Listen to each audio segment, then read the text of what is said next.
We are now moving on to the lid builder system, part of our Gen X kit. In this kit, we give enough aluminum and enough essential brackets and pieces to allow any DIYer with high skill and simple tools to make aluminum hatches without using a welder. We are really proud of this lid system because it empowers the average DIYer with high skills and just basic tools to be able to make a complex lid system, where before, even if you were a really skilled DIYer, you couldn't put together a lid system with basic tools to do what this one does. It just wasn't possible. You needed a welder, but now you don't. This core piece is the key to attaching pretty much the entire front. This needed to be done before anything else, but now that we have this out, we can measure the proper spots for the daybox hatches and for the rest of the hatches.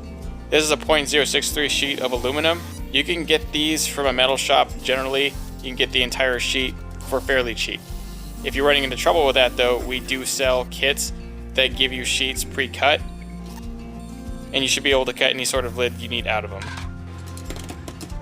Now that we have those traced properly, we make sure to label those bottom and top from the frames to the actual sheets. That way you don't get it mixed up, because that will cause you big problems.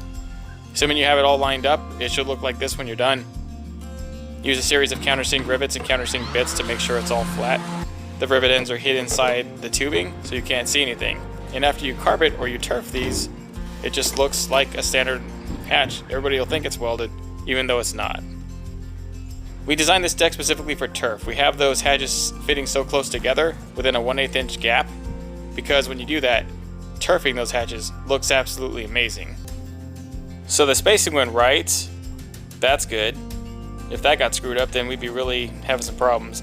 I had to cut out that little front piece there because there was no other way to actually get the screws down into the bottom tubing to secure this whole thing. That's why that little front piece is missing. But you can see all that right there before we attach the front piece on. Make sure everything's good to go. All the wiring seems to be legit. The foam is in the right place. The drain tubes are in the right place. For any of the bigger hatches, which there are 5 major hatches that are pretty big, we're going to be using this hat channel underneath each of those hatches, like so.